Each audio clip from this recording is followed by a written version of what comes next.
Handstand walking looks pretty cool. It's not easy, and let's be honest, it's pretty impressive. The only question remains though, is it more than just a party trick? Let's find out. What's up guys? My name is Coach Bachmann and welcome to How to Handstand Walk. Today is going to be all about handstand walking, the benefits of it, the progressions, and how to train for it. Getting started right away, the big question is, what are you actually going to gain from training handstand walks? The first one is pretty obvious. You're going to get a good workout. Handstand walking is quite hard. It's going to be difficult for your upper body. Your triceps, your anterior deltoids, your shoulders in general, and your chest are going to get a good workout. Every single step is like a tiny little handstand push-up. You have to support your entire body weight on one hand for a short moment, and in every single step, you have to pull your body forward with one hand. Additionally, handstand walking is going to be a great workout for your core. Not quite as obvious, but your core has to stabilize your body. Your core connects your legs with your upper body. If your core is not engaged, your legs are going to swing left and right while you walk, and it's going to become impossible to walk. Your core has to engage. Believe it or not, walking is even going to be challenging for your legs. You have to engage them, you have to tighten them up, you have to hold them up for a continuous period of time. That takes practice, that takes training, and let's be honest, you are going to get sore from that. A big part of learning to handstand walk is training basic floor acrobatics. Those are going to help you drastically get rid of your fear of training handstands. You're going to get more comfortable within your own body and more confident with rolls, cartwheels, and bails in general, so when you do fall out of your handstand in the future, you don't have to be scared because you know that your body knows how to react. Additionally, and that's a really cool byproduct, it's not so much about getting less scared of your handstand itself, but about something that's going to develop inside of you. There's going to be a handstand walking progression that will scare you. That's completely normal. But you're going to learn to take a step back, to invest into the basics, to get stronger, to get more coordinated, and eventually this progression that was scary before is not going to be scary anymore. And this understanding that you can work on something, it gets better with that less scary, is going to translate directly to all other workouts that you do, and let's be honest, to every single part of your life. An obvious one is that your handstands are going to improve drastically. The more time that you spend upside down, the more your body is going to accept the handstands as the new normal, and with that, the easier your handstands are going to be. There's going to be a time when in your handstand training, you're going to hit a bit of a plateau. You feel like things are not really advancing anymore. At that point, training handstand walks is going to be a great way to keep yourself fueled, to keep yourself motivated, and to keep pushing forward. Because often in handstands, it's not actually a plateau that you're hitting. It's just that you actually have to train to get better. You take tiny little baby steps every single day, but you don't actually see them yourself. Only at the end of the month, when all of these baby steps come together, you see that you've actually moved forward quite a bit. Another cool aspect of learning the handstand walk is that you're going to learn to detach your breath. Meaning you're going to learn to keep your core engaged whilst you keep breathing. Now of course you might say, why would I need to breathe? I'm just going to walk faster. Well, here's the thing. The conditioning exercises that I'm going to give to you guys are so long that you can't hold your breath the entire time. In an ideal world, you should be able to stand on your hands and talk at the same time, at least at the walk. Before we start, we have to understand that walking is actually easier than standing. Now I understand this might feel like a bold statement, but you have to understand that the walking is much more like a catching and a falling. And with this, intensity and focus doesn't have to be quite as high as this static hold where you have to be on the entire time, you have to always be in control. In order to handstand walk, we start in a straight handstand. This handstand should be good well aligned.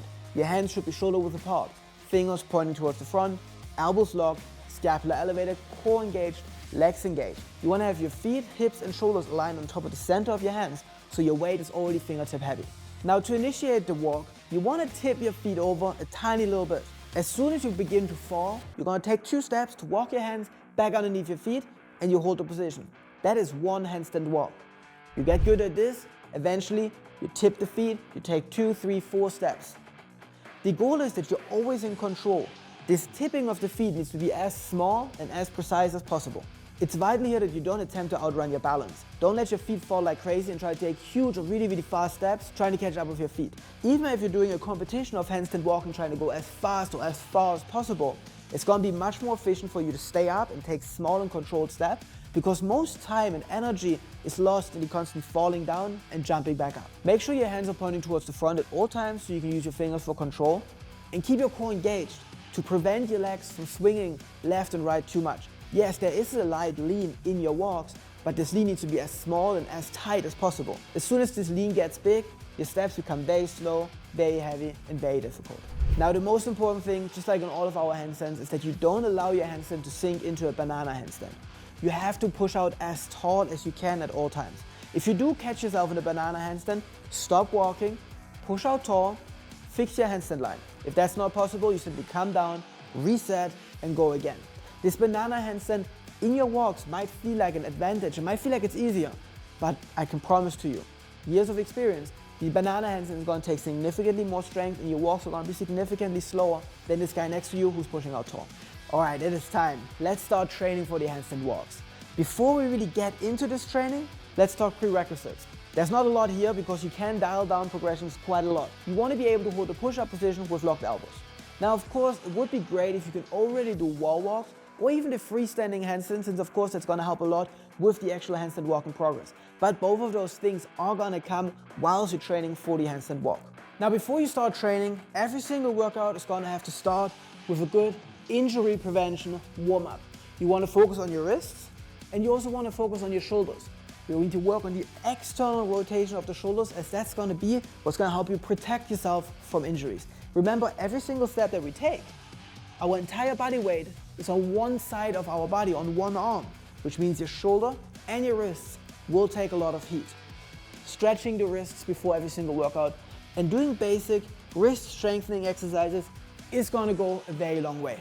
By the way, if you want to get a whole week's worth of handstand walking specific workouts, then check the link down below. Create yourself a free account on my website and get workouts customized towards your level of strength, flexibility, and of course your handstand ability right away. But let's get back to the actual handstand walking. When we're looking at the progressions, the first thing we want to do is get good and get used to the idea of walking on our hands. Start in the forearm plank, plank walk-ups. Start in the push-up, walk your hands towards your feet and back out, staying fingertip heavy the entire time. You're going to elevate your feet onto a box, L handstand walks. And we're going to work our way all the way up to doing wall walks, chest to the wall of course. This is going to help you build strength, confidence, and basic coordination for this skill. Once we've made it up to the wall, we want to spend a little bit of time at the wall to just get overly confident and stronger than we actually need to be. We're going to practice some lateral walks, taking steps towards the left, towards the right. And you can even put little obstacles in the way of you where you can walk up and walk back down to further challenge your upper body strength. Once we get good at this and confident with this, we're going to start incorporating elbow taps. Start again in the push-up, work to the L handstand, work to the chest to wall handstand, and eventually even do the single leg L handstand elbow taps with your feet on the box. Don't do this at the wall, as pressure is going to be very horizontal and it doesn't make so much sense for what we're trying to train here. Whilst all of this is growing inside of us, and this shouldn't happen in one single training session, you want to allow your body a week or two to actually adapt to these new exercises. You're also going to start practicing your slideaways and your handstand mounts. Both of those are very, very important because if you can't get up in a handstand, you can't walk. For your mounts, you have two options. Option number one is the tuck up. Option number two is the kick up to handstand. I strongly recommend you to go with the tuck up to handstand. Yes, I know what you're thinking right now. You can't hold a tuck handstand. How's this gonna work? You're not supposed to actually hold the tuck handstand. You start with your hands and shoulders aligned. You jump up, you use the tuck to align your hips on top of your hands and shoulders, and then you simply shoot straight up. The kick up to handstand leaves a lot of room for error and for mistakes, which is going to make it more likely for you to actually miss your mount and to have to jump up a couple times before you're able to take your first step. The slide away is going to be really great to mimic this idea of bringing forward momentum that we stop in the handstand. Basically tipping the feet over, taking a step and stopping. Practicing slideaways at the wall is going to be the perfect way to build this exact strength, coordination and body awareness. The last thing that you might want to invest into here straight away are these basic floor acrobatic moves I was talking about earlier. Front rolls from the L handstand, possibly even from the chest to wall handstand. Little cartwheels, these kind of things to get you used to bailing, because the chances are high you are going to fall out of your handstand walk every once in a while. Now to put this all together, you're going to again start at the wall. We're going to do a slide away. You're going to take 2 steps and come straight back to the wall. You want to play it safe here. Don't give it too much power. Don't incorporate that front roll right away. Take it easy. Slide away, little bit too much weight towards the back, 2 steps, you gain full control, back to the wall. Do it again, but with 4 steps. Now the wall is too far away. We can consider taking a front roll if you have a mat for yourself. If you don't have a mat, you simply stop in the straight handstand, you come straight back down. Now the final step is going to be you come away from the wall, you do your tuck mount, you gain full control of your handstand, you take 2 steps, again full control, and you come down. And like this, little by little, you add 1 or 2 steps in every single session, and eventually you're going to be able to walk 10, 15, 20 steps all the way from downtown LA to the beach. You can walk the entire way and you can stay in control the entire time. But this is only going to work if you really build this handstand walk up step by step. If you start to rush progressions and if you try to race to the finish line, you are gonna fall and it's not gonna get you there. Whilst training all of these progressions, you also wanna add supplementary exercises into your training. Besides the technical handstand training that you're already doing, I hope, you wanna invest into 3 categories of exercises. Number 1, shoulder strength. We discussed it earlier. Your shoulders have to take a lot of heat to make these walks work. You need to train pike push-ups or really any kind of overhead pressing handstand push-up progressions. You wanna train some planche leans, push-up leans, or full planches or cranes, or really anything where you lean towards the front with locked out arms. And last but not least, you wanna train something like a forearm plank walk up to push-up. Now this exercise is also going to be really great for your core stability, which is going to be part 2 of what you want to be training besides your actual handstand walking progressions. The walking plank, the skiing plank, bird dog variations, the chair on the back, all of these kind of exercises are going to be great to develop this deep core stability that you need to stabilize your walks. Last but not least, and this is the one that most people forget, you want to train leg stability. After all, your legs do make up half of your body when you're upside down. You could, for example, train laying leg lifts, sitting leg lifts, or really just practice engaging your knees so hard that your heels lift off the floor. And there you have it. That's all you need if you want to learn the basic handstand walk. From here, of course, you can take it further and beyond. You can learn to walk sideways. You want to practice this first at the wall. It's a little bit difficult because you're going to put significantly more weight on one side of your body.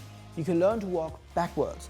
Physically, not harder. Technically, significantly harder because you don't have fingers on that side of your body, meaning you have to lean even less before you take the step, or I would recommend to even not lean at all and just simply step backwards. You can learn to spin on the spot. Quite different for all the different walking. You're gonna have to practice quite a bit to figure that one out. And then of course, the very limb of handstand walking, you can learn to walk on stairs. Unless you find very, very little stairs, you're not gonna be able to walk up. I don't have much hope for this. But you're gonna be able to walk downwards. For this, start on the lowest step, take 1 step, play it safe, then eventually you take 2 and 3. If walking on stairs scares you, maybe you're just not ready for it yet, and that's completely okay.